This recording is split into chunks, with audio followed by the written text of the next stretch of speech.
मिलने भी शुरू हो गए हैं, तो वहीं अगले कुछ महीनों के नए डिजाइन के साथ 1000 रुपए का नोट भी लौट कर आएगा। जबकि आज आधी रात से ही 500 और 1000 के पुराने नोटों का इस्तेमाल पूरी तरह से बंद हो जाएगा।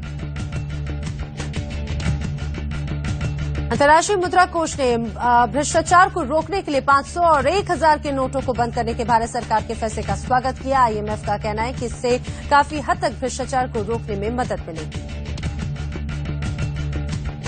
500 और 1000 के नोट बंद होने से मुसीबत सिर्फ आम लोगों को ही नहीं बल्कि विदेशी सैलानियों को भी हो रही है। खुले पैसे नहीं होने से शॉपिंग और खाने की भी परेशानी उनके लिए बढ़ गई है।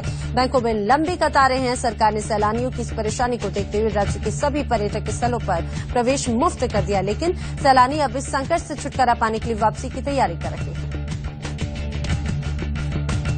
500 और 1000 रुपए के नोट बंद होने से आम लोगों को काफी परेशानियों का सामना करना पड़ा है। जहानाबाद जिले के अमीरगंज में एक बेटे के सामने बाप का श्राद्ध करने का संकट आ गया। दरअसल इस परिवार के यहां 13 नवंबर को श्राद्ध है, लेकिन परिवार के पास 500 और 1000 के ही नोट हैं और कोई भी दुकानदार उन्हें सामान देने को तैयार नहीं। बैंक में महज 4000 रुपए ही बदल कर दिए जा रहे हैं, जबकि श्राद्ध में 50,000 से ऊपर का खर्च आ रहा है। ऐसे में बेटे के साथ ही पूरा गांव मृतक के श्राद्ध कर्म को लेकर चिंतित है।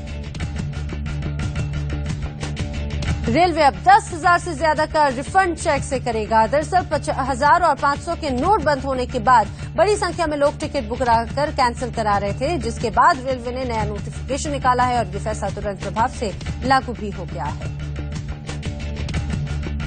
केंद्र सरकार के 500 और 1000 रुपए के नोट बंद करने के फैसले से गुंडे और बदमाश भी काफी परेशान हैं। ग्रेटर नोएडा के सूरजपुर में होटल व्यवसायी के घर डकैती करने पहुंचे आधा दर्जन डकैत उस समय आग बबूला हो गए जब घर में कैश के रूप में 500 और 1000 रुपए के नोट मिले। उन्होंने इस बात पर खफा होकर बंधक बने परिवार वालों की पिटाई भी कर डाली। बाद में घर से 10 तोला सोना, 2 किलो चांदी और 2.5 लाख रुपए कैश देकर फरार हो गए। आयकर विभाग ने आज लुधियाना, दिल्ली से लेकर मुंबई तक कई जगहों पर छापेमार कार्रवाई की। लुधियाना में महंगे दामों पर सोना बेचने को लेकर गहनों की 2 दुकानों में छापे मारे गए। दिल्ली में कम से कम 4 स्थान करोड़ बाग, दरीबा कला और चांदनी चौक में छापेमार कार्रवाई की गई। मुंबई में 3 स्थानों पर छापा मारा गया।